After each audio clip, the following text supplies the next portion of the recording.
Bonsoir à tous, je suis Ricardo Delgado, fondateur et directeur de la 5e colonne. Tous les vaccins analysés, Pfizer, AstraZeneca, Johnson et Moderna, contiennent sans exception de la nanotechnologie. Nous y avons trouvé des nanorouteurs émettant de plus des adresses MAC qui peuvent être enregistrées via technologie sans fil Bluetooth sur votre propre téléphone portable et à l'aide d'une application. Nous avons trouvé des nano-antennes et des antennes plasmoniques destinées à amplifier ces signaux. Nous avons également identifié des nano-antennes redresseuses agissant comme pont, rectificateur du courant alternatif continu. Des codecs, codeurs, décodeurs et certaines portes logiques pour crypter ces nano-communications entre l'individu inoculé et un serveur à distance. La matière première pour élaborer ces complexes microstructurés est l'oxyde de graphène, dont la présence est déterminante pour l'auto-assemblage de ces complexes structurés. Les principaux mécanismes d'exfoliation de l'oxyde de graphène dans le corps, en point quantique de graphène, sont la biodégradation naturelle grâce à l'enzyme myéloperoxydase et le mécanisme de la teslaphorèse, soit des champs électromagnétiques de micro-ondes générés à la base par des signaux de téléphonie mobile à diverses qualités de fréquence. L'oxyde de graphène injecté dans le corps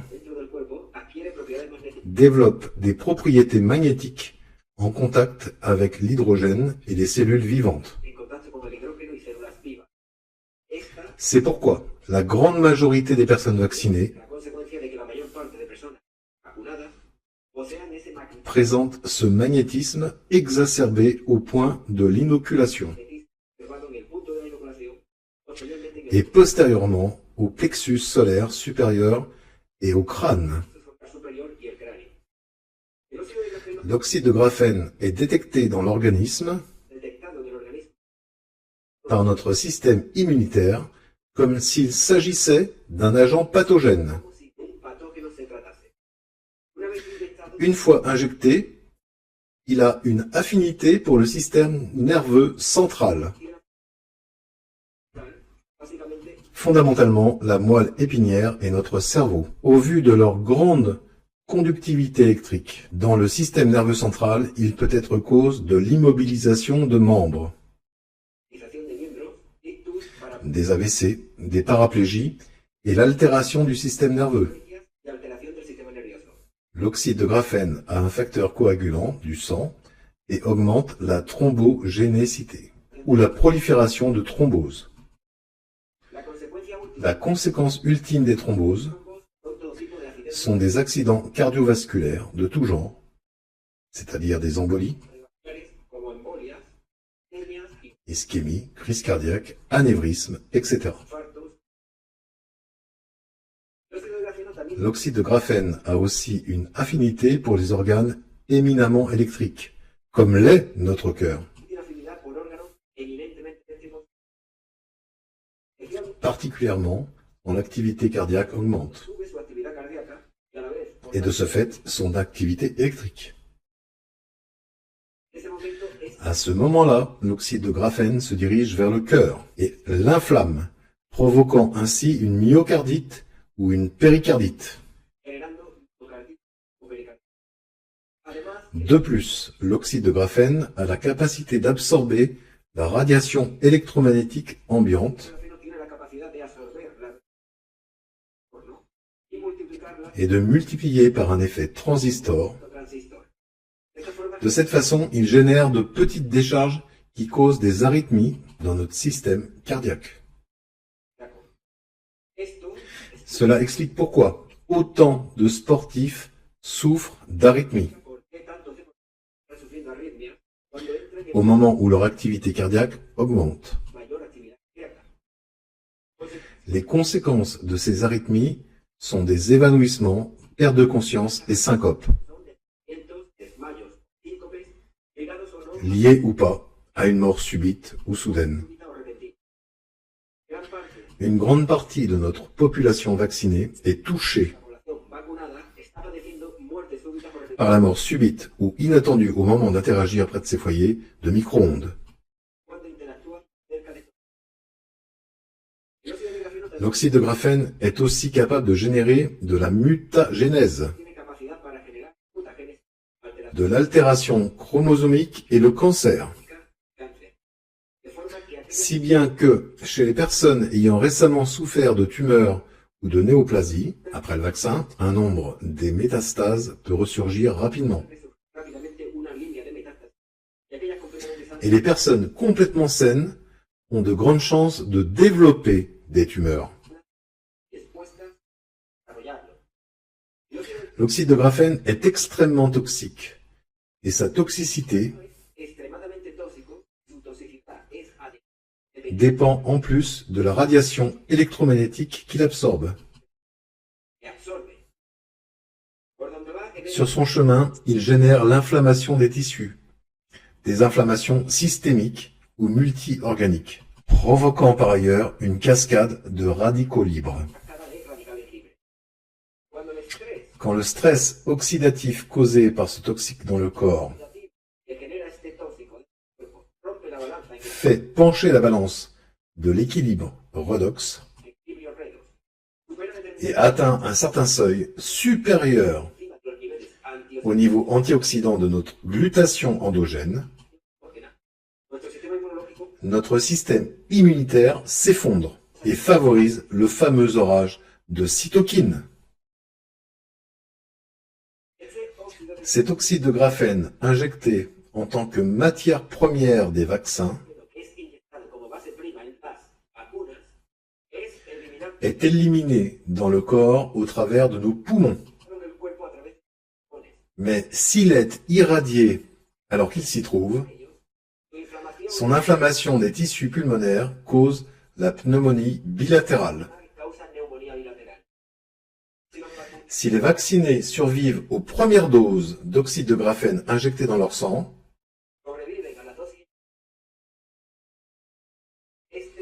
celui-ci est dégradé dans le corps par les anticorps neutralisants, soit les agents responsables de sa dégradation. Lorsque le graphène et sa toxicité disparaissent, ce sera également le cas pour nos anticorps qui neutralisent cette substance et qui, de plus, enlèvent fortement nos immunoglobulines. C'est pourquoi on vous oblige à vous revacciner tous les 3 mois afin de maintenir dans le corps les niveaux de cette substance toxique, prétendant une baisse d'immunité.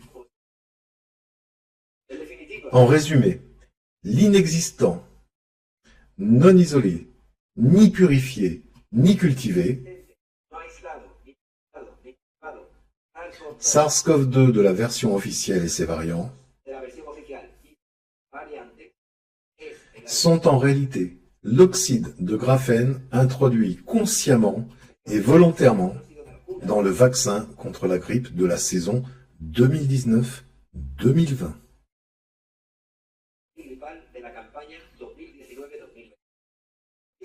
Autrement dit, la maladie réétiquetée comme Covid-19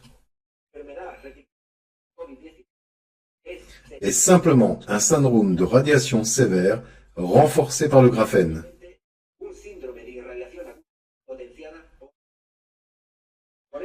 De ce fait, la première est basiquement l'unique et artificielle vague,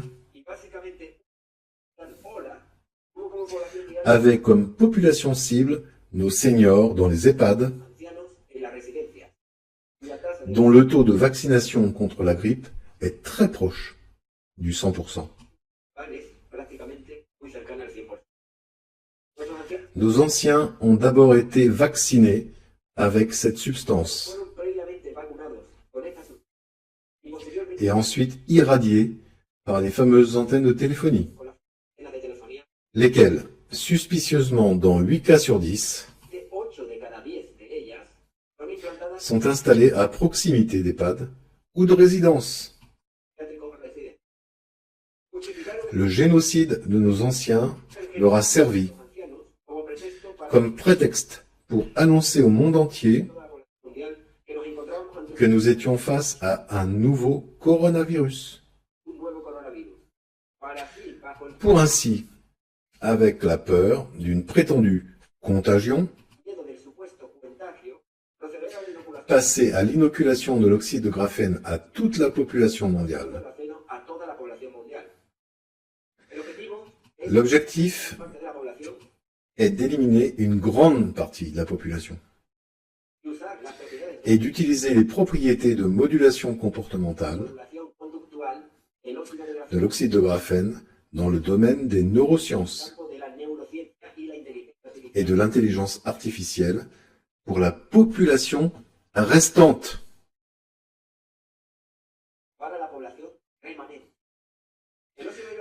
L'oxyde de graphène a une affinité spéciale pour les neurones. Une fois qu'il s'y est installé, il y développe un réseau neuronal artificiel qui va remplacer petit à petit le réseau neuronal naturel. Quand les nanoparticules d'oxyde de graphène ont une taille inférieure à 35 nanomètres, elles traversent facilement notre barrière hémato-encéphalique, une membrane protégeant notre cerveau de possibles agressions extérieures, et accèdent à notre propre réseau neuronal. D'une part, l'oxyde de graphène peut casser les synapses neuronales, de façon qu'il est possible de cartographier le cerveau et de littéralement collecter des données comme des souvenirs, des pensées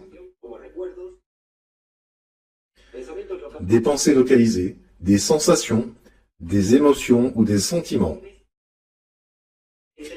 Vous comprendrez mieux maintenant pourquoi, dans ce contexte de pandémie, certains pays ont approuvé une loi sur les neurodroits. D'autre part, cet oxyde de graphène peut être stimulé à distance et sans fil.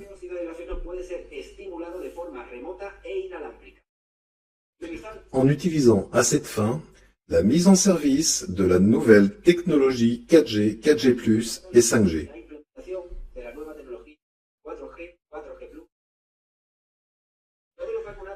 Tous les vaccinés transmettent leurs données à un serveur externe, contrôlé au travers d'une intelligence artificielle, probablement financée par Monsieur Elon Musk. Ce condensé d'informations est le fruit de plus de 20 000 heures de recherche faites avec un groupe pluridisciplinaire de scientifiques